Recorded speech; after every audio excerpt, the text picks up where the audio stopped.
even though we started the whole thing over here, like we played here before the Sex Pistols were even sort of, thought of. Yeah.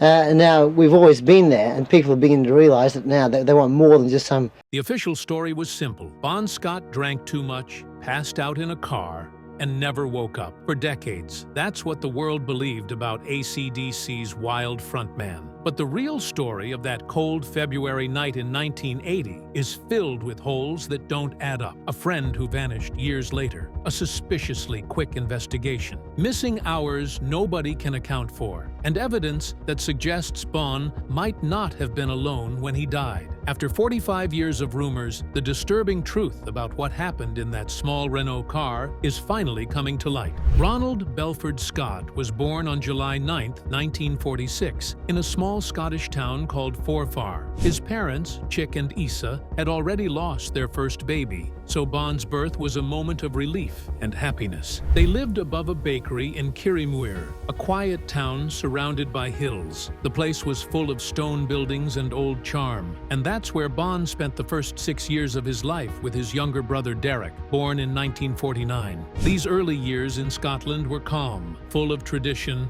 and a far cry from the wild life he would one day lead. But in 1952, everything changed. Post-war Britain was tough. Jobs were scarce, food was still rationed, and many families, including the Scots, felt stuck. That year, they packed their bags and took a leap, moving to Australia under a government scheme that offered cheap passage for British families. For just £10 each, they boarded a ship headed for a new life. Thousands of other British families did the same, chasing the promise of sunshine and opportunity. Bon, just 6 at the time, landed in Sunshine, a suburb of Melbourne. It didn't feel like sunshine, though. His strong Scottish accent made him a target at school. Classmates threatened him, mocked the way he talked, and told him to sound more Aussie or get beat up. But Bon didn't back down. He kept speaking his way and turned that stubbornness into pride. That's how he became Bon, short for Bonnie Scott. He made it clear he wasn't going to change for anyone. His family kept growing too. In 1953, his younger brother Graham was born, and the Scots were settling deeper into their new country. Then came another big move.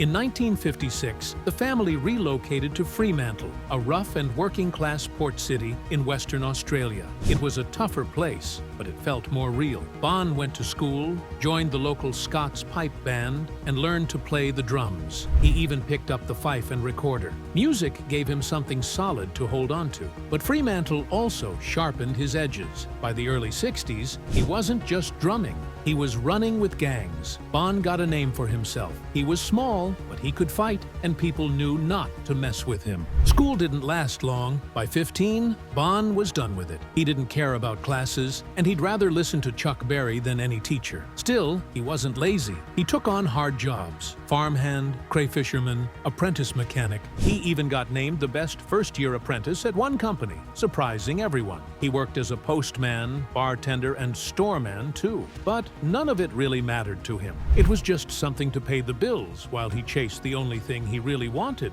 to be a singer in a rock band. At the same time, his life on the streets was spiraling. Between 1957 and 1963, Bon led one of the toughest teen gangs in Fremantle. He smoked, drank, fought constantly, and started using drugs. When a friend got roughed up by police, Bon snapped and beat one of them badly. He even got a tattoo that read "Death Before Dishonor" across his lower belly, just above the belt line. For a teenager in early 60s Australia, that was bold and dangerous. His body and his behavior were both becoming symbols of rebellion. In 1963, everything caught up to him. At just 16, Bon was arrested for stealing petrol and trying to run from the police. He gave a fake name and was hit with more charges, including one for having sex with an underage girl. The court sent him to Riverbank Juvenile Institution, a maximum security reform school for troubled teens. Life there was brutal. Guards woke the boys at 6 a.m., forced cold showers, and handed out low-quality cigarettes once a week. Fights were constant. Solitary confinement was common. And worse, many inmates later described it as a place full of abuse and fear. Bon didn't let the place break him. He kept quiet, avoided trouble, and focused on getting out. Music helped. He joined a band with other inmates and played drums. At one performance attended by his parents, he told his mom with a grin, "I'm going to be famous." She thought maybe the whole experience had done him some good. Bon was released just before Christmas. The court dropped the most serious charge and considered the lesson learned. After his release, Bon tried to join the citizen military forces, maybe to get his life back on track, but they rejected him,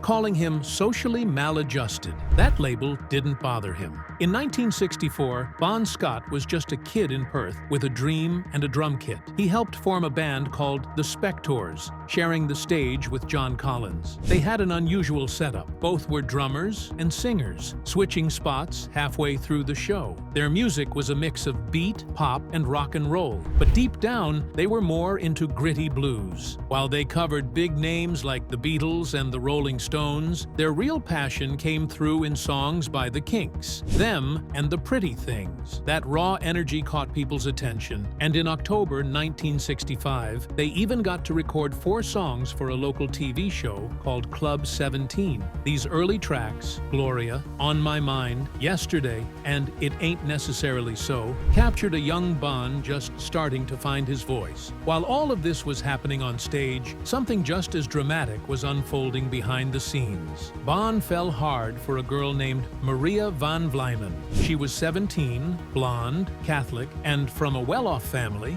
everything Bon wasn't. They met at the Medina Youth Club, where the Spectators played their first gigs. Maria didn't just become his girlfriend, she became part of the band's world, even running their fan club. But their relationship was complicated. Bon said he wanted to marry a virgin, and Maria was meant to be that person. Meanwhile, she was also dating Brian Gannon, the band's bass player, who was only 15. She admitted to holding hands with both of them during shows, under a rug, but said she didn't go to bed with either. It was a strange setup, and both their families hated it. Maria's parents thought Bon was trash. Bon's parents thought Maria was stuck up, but somehow it worked for a while. Just like everything else in Bon's early life, it was full of contradictions. That contradiction followed Bon everywhere. On stage, he was a wild man, loud, filthy, unpredictable. Off stage, he could be quiet, sweet, and deeply thoughtful. Angus Young once called him the dirtiest fucker I know. And yeah, Bon had that side. But with Maria, he was different. He didn't drink, he didn't swear. They went to church together. Every day, he'd dress up just to have lunch with her during his work break. On weekends, they'd go watch bands or eat fish and chips by the water. In late 1966, everything shifted again. The Spectators merged with another local band, the Winstons, to form the Valentines. It was a power move that worked. With Bon Scott and Vince Lovegrove as co-lead singers, the Valentines became one of the hottest bands in Perth. They were young, good-looking, and confident. They even had rules: no girlfriends at gigs. Maria hated it. Bon tried to go along with it, but Maria kept showing up, furious at both Bon and Lovegrove for the rule. Still, the band kept rising. The Valentines hit the Perth charts with a cover of Every Day I Have to Cry, and soon moved to Melbourne to chase bigger stages. That move changed everything. They started working with Harry Vanda and George Young from the Easy Beats, who wrote catchy songs tailor-made for their double vocal setup. By 1969, they had a national hit with Juliet, and another with My Old Man's a Groovy Old Man. The bubblegum pop sound worked, especially with young girls who couldn't get enough of their energy and charm. They toured with some of the biggest names in Australian music, including Russell Morris and Johnny Farnham, and were even featured in a major tour called Operation Starlift. But just as things were peaking, trouble hit. In September 1969, police raided the band's rehearsal space at a surf club in Janjuk, Victoria. They'd been watching for weeks, tipped off by a jealous rival. That night, officers found a pipe and some Moroccan marijuana powder. It was Australia's first major drug bust involving a rock band, and it made national headlines. The magazine Ghost Set wrote that the pop world rocked after the news broke. Each band member was fined $150 and put on a good behavior bond. But behind the scenes, the story ran deeper. According to the band's roadie, they were already experimenting with harder substances. Even after agreeing to stop using marijuana, Bon, drummer Paddy Beach, and the roadie himself just kept going. like nothing happened. Bon didn't just shrug it off, he leaned into it. Instead of hiding, he started speaking out about marijuana and calling for its legalization. In 1969 Australia, that was a bold move. The country was politically tense with the Vietnam War in full swing, and conservative leaders were cracking down on youth culture. But Bon didn't care. He told reporters that the government's drug policies were outdated. Even more shocking for the time, he also showed support for gay rights, something no other rocker was doing publicly in that era. For Bon, it wasn't just about music. He believed in pushing back against authority, and his outspokenness hinted at the rebellious persona he'd later bring to AC/DC. By 1970, things were falling apart. The band was split over its direction. Some wanted to shift toward rock. Others wanted to stick with the successful pop formula. The drug bust had caused a divide too. Some tried to stay clean. Others, like Bon, didn't bother. Their roadie remembered how it went. Bon, Paddy, and he kept partying, while others tried to follow the rules, at least for a while. That split broke the band's rhythm. Even though fans still loved them, especially back in Perth, the group couldn't hold together. In August 1970, the Valentines quietly broke up. After his band, the Valentines, fell apart in 1970 due to a drug scandal, Bon Scott made a bold move. He left behind the pop music scene and headed to Adelaide, where he joined a band called Fraternity. This group wasn't mainstream. They were into progressive rock, mixing psychedelic sounds with blues and boogie. It was a new world for Bon. He wasn't just a wild frontman anymore. In Fraternity, he had room to grow. He began to shape the unique voice and stage style that would later make him famous. They released 2 albums, Livestock and Flaming Gala, and became one of Australia's most respected rock bands. For almost 3 years, Bon stayed committed to this group, working with talented musicians like Bruce Howe, Mick Jerd, John Bissay, and Tony Boettel. It was the most stable period in his career up to that point. It was also during these years that Bon's personal life took a sharp turn. At a Fraternity gig in 1971, he met Irene Thornton. Things moved fast. They got married in January 1972. Irene was a secretary, steady and grounded, the opposite of Bon's chaotic world. Their relationship was passionate but volatile. Friends said they'd argue like fire and make up just as hard. But by late 1973, things started falling apart. Fraternity's UK tour had flopped. Money was tight. Bon was drinking more and cheating often. Their small apartment in Adelaide turned into a war zone. One night, after a brutal fight, Bon jumped on his motorbike and sped off drunk. That moment hinted at the disaster that was just around the corner. By mid-1974, Fraternity had broken up, and Bon's marriage was in ruins. He was broke, aimless, and spiraling. Fraternity's UK tour was supposed to be their big break. They even changed their name to Fang to appeal to European audiences. But when they arrived in the UK in 1973, reality hit them hard. No one knew who they were. At one show in Bournemouth, they opened for Status Quo. Bon and the guys showed up in their bus, laughing at the headliners for looking like fashion models. But when Quo took the stage, dressed down in denim and blasting through their set with a pro-level sound system, Fraternity got crushed. It wasn't just one bad gig. It kept happening. On May 3rd, 1974, everything nearly came to an end. That night, Bon showed up drunk to a Mount Lofty Rangers rehearsal. The band wasn't like Fraternity. It was more of a loose collective of musicians. Bon was already fired up from a fight with Irene earlier that day. He got into it with Bruce Howe again. They had fought before. No one remembers exactly what set Bon off, but he stormed out, slamming into the door a few times before finally leaving. Peter Head, the band's keyboardist, begged him not to go. "You're too drunk to drive," he warned. Bon didn't listen. He smashed a bottle of Jack Daniels, jumped on his Suzuki GT 550, and disappeared into the night. Minutes later, disaster struck. At an intersection in West Croydon, Adelaide, Bon crashed head-on into a 1950s FC Holden. The car was driven by 17-year-old Lee Morgan, who was out with 3 friends. The rain was coming down, the lighting was poor, and Bon's motorcycle headlights were barely visible. The impact was brutal. Bon flew through the windshield. The car and the bike were totaled. Lee Morgan, who later became a respected community leader, never forgot. that night. It changed the course of his life. The next morning, headlines in the Sunday Mail revealed the biker's identity, Bon Scott from fraternity. Bon was in a coma for 3 days. No one knew if he'd make it. When friends were finally allowed to visit, they were horrified. His face was a mess. He had lost all his teeth. His body was covered in bruises and cuts, and he was unrecognizable. Peter Head said he looked terrible. Bon stayed in the hospital for 3 weeks. The accident was so bad that when George Young later heard Bon's name suggested for AC/DC, he scoffed, saying there was no way someone that badly hurt could perform.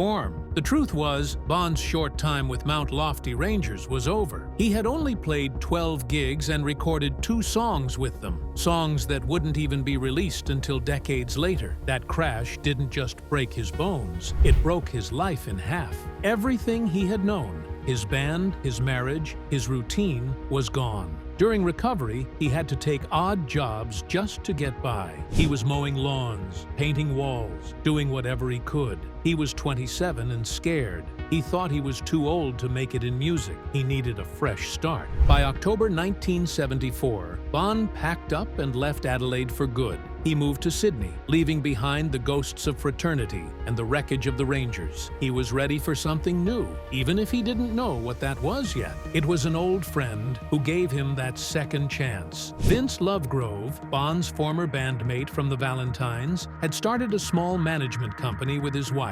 When he saw Bon struggling, he brought him in to help around the office. Small jobs, just to keep him afloat. Then one day, Vince got a call. George Young was looking for a new singer for his brother's band, AC/DC. Their frontman, Dave Evans, was out. Vince immediately thought of Bon. George hesitated. Bon was older. He had been in a bad accident, but Vince pushed. He took Bon to see AC/DC play at the Puraka Hotel. Bon was impressed, but unsure. They looked young, maybe too young to handle real rock. Meanwhile, the Young brothers thought Bon was too old to rock. That all changed one night during a jam session at Bruce Howe's place. They played all night. The chemistry was instant. Something clicked. On October 24, 1974, less than 6 months after nearly dying in a crash, Bon Scott officially joined AC/DC. From that moment on, rock history was never the same. Their first album, High Voltage, hit the top 20 in Australia in early 1975.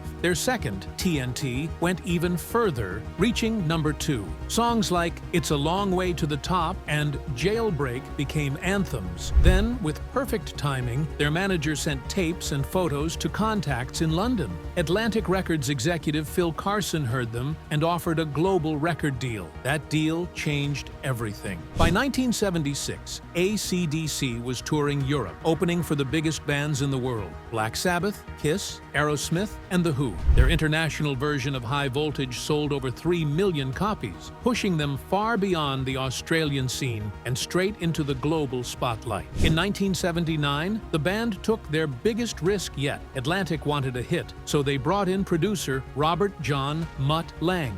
It was the first time the band worked without George Young, Malcolm and Angus's older brother. They recorded Highway to Hell in London over just 3 weeks. When it was released in July, it exploded. It became their first million seller in the United States, reaching number 17 on the Billboard charts. Over time, it would sell more than 8 million copies and become one of the most legendary rock albums ever made. For Bon Scott, Highway to Hell was both his greatest achievement and his final album. He had finally made it. His voice was everywhere. His name was known, and his band was flying high. Bon Scott's final weeks were a blur of music, parties, and chaos. He had just finished the Highway to Hell tour with AC/DC, wrapping up the last show on January 27, 1980, in Southampton. Not long after, he appeared on Top of the Pops and began working on early material for what would become Back in Black. During this time, he was spending a lot of nights out in London. The Music Machine Club in Camden was one of his favorite spots. He was often seen drinking drinking heavily and socializing with a mix of friends, musicians, and drug users. On the night of February 18th, Scott was back at the Music Machine. He drank with friends, including Alistair Kinnear, a musician with ties to heroin. According to Kinnear's later account, Scott was too drunk to function, so Kinnear put him in his small Renault 5 car around midnight. When he couldn't wake him up, he called Scott's ex-girlfriend, Silver Smith. She reportedly told him to just let Scott sleep it off. Kinnear said he laid the seat back, left Scott in the car, and returned the next morning. But Scott was cold, unresponsive, and already gone. He was pronounced dead at King's College Hospital, with signs of rigor mortis showing he had died hours before. The coroner's report ruled the cause of death as acute alcohol poisoning. His blood alcohol level was 0.41%, over 5 times the legal driving limit. The report also mentioned that he had choked on his own vomit while passed out in a reclined seat. A dislodged dental plate might have made the choking worse. No heroin or other drugs were found in his system, but some experts later pointed out the tests used back then weren't advanced. Heroin breaks down quickly in the body,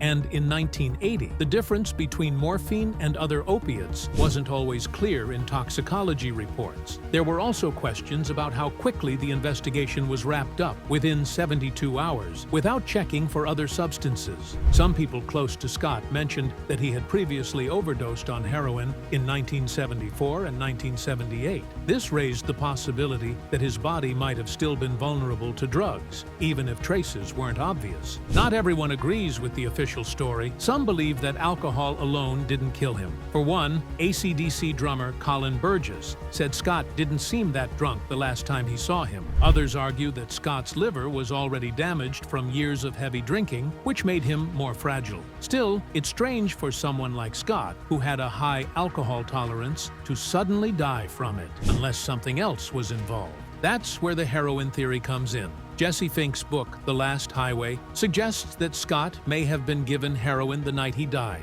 Fink points out that Scott was surrounded by users, including Kinnear and UFO's Pete Way. People who saw Scott that night said he looked sluggish and had tiny pupils, both signs of heroin use. Some even claimed that Kinnear gave him heroin, but there's no solid proof of that. And AC/DC has strongly denied any drug-related cover-up. Then there's the theory of foul play. Some fans think Scott was murdered, or at least left to die on purpose. Kinnear later disappeared mysteriously while sailing off the coast of France in 2006. That only fueled rumors that he was hiding something or had been silenced. Other conspiracy theories claim there were tensions within AC/DC and that the band might have been frustrated with Scott's behavior. But again, these are mostly speculation. There's no real evidence pointing to murder or a cover-up. There's no denying that Scott's lifestyle played a role in his death. His autopsy revealed serious liver damage from years of drinking.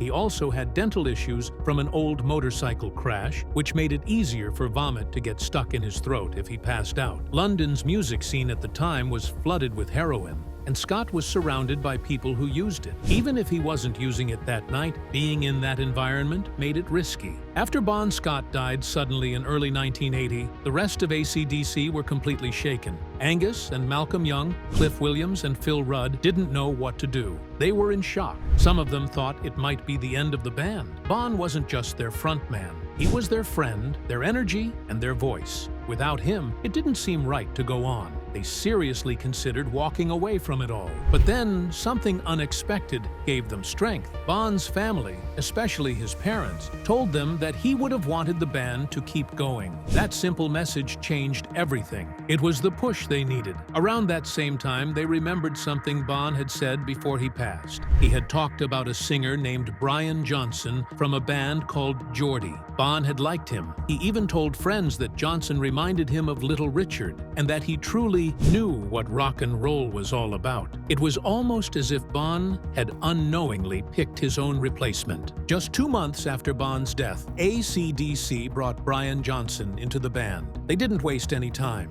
In April 1980, they flew to the Bahamas and started working on a new album with producer Robert John "Mutt" Lang. Johnson admitted later that he was nervous. He had no idea how big this would get. He just gave it everything he had. On July 25, 1980, they released Back in Black. It wasn't just a comeback, it was a global explosion.